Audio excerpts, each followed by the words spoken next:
व्यवस्था को प्रतिनिधित्व करूना कहीं काली ओडिशा विजु जनता दलर ये राज्य सभापति सी गोटे स्टेटमेंट देला परे विवृत्ति देला परे एवं तार गोटे पार्ट रे मो ना को जोड़िकी ताकर किसी मत प्रकाश कला बेले मु आपण मानक भली बहु विशिष्ट बंधु मानकर टेलीफोन पाई कि आपणकर प्रतिक्रिया ए बाबद कौन दियंतु बहु भाव अनेक मीडिया फ्रेंड्स से माने टेलीफोन करी कहते that is their right they have got right to know मोठू तेणु से दृष्टि मुझे कथाटा को अन्य भाव किसी नौ नहीं तीनोटी कथा दुईटी कथा मोर क्लारिफिकेशन मु भावुँ तीनोटी घटनाक्रम उपरे मोर क्लारिफिकेशनटा स्पष्टीकरण बा मोर मतामत बा मोर दृष्टिकोण आपण मानक जरिया उपस्थापित कले ओडिशार लोके जानीपर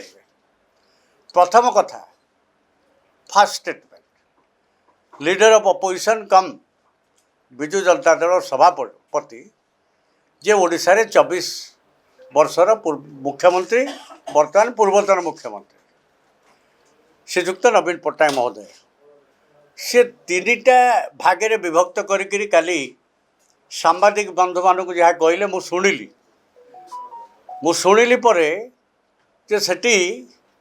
अनेक आमर ओडिशार मीडिया फ्रेंड्स माने नथिले नेशनल चैनल किसी मीडिया बंधु थे बोली मो पाखे इनफॉर्मल इनफॉरमेशन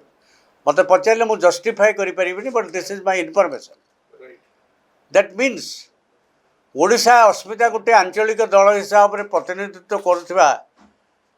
जे मुख्य जो संवादटी परिवेषण कराहब that will not be universal से समस्त सेटा उपलब्ध हेनी आपण मैंने जेहेतु प्रोफेशनल यूर जर्नलिस्ट आपड़ केमती कवर करेंगे दैट इज योर प्रोफेशन किंतु जार करिवार कथा दायित्व ताहा मध्य आमर दायित्व जे यूनिवर्सली आमे जदि मीडिया को दबा को चाहिए आम पक्ष समस्त को कहवा कथा बा पठे देवा कथा हावर ये सब गोटे गौण कथा किंतु जेतेबेले ओडिया अस्मिता पाइकिरी सबू स्थान रे सबू जगार विभिन्न राजनीतिक दल माने सेमानकर मतामत दौरान यहीटा भी भात हांडी गोटे मु चिपिली सेकेंड पार्ट कौन से वक्तव्य माननीय बीजेडी सभापतिकर थिला जो मु डाकिबारु निमंत्रण कर आज आपण मैंने एत संख्यार आते मो बाबद थिला मु विजु जनता दल में नहीं मते गोटे केस रे आगुरी जेहेतु इनक्वारी स्टेज रे मते दल सस्पेंड करिथिला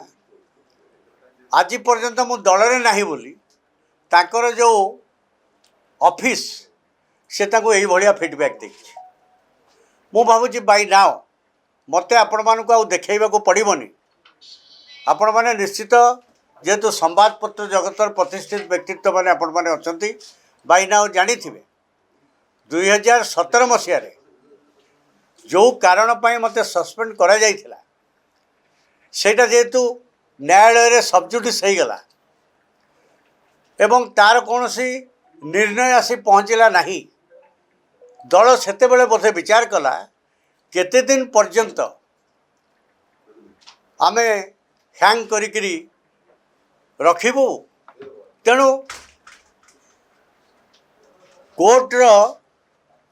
शेष सिद्धांत पहुँचवा पर्यंत दि मैटर इज सबजुडिस आमे प्रभाती पाठी को सस्पेंशन को उठेबू यही विचार रे बोध हुए मु क्या दरखास्त भी लिखिकी से दे नी पार्टी सो मोट दलर आवश्यकता को भित्ति कर ए विषय में बहुत चर्चा तर्जमा हो जाइए सभापति जेहेतु ये कथाटी रेफर करते मु दुईटा कथा कहवाक चाहे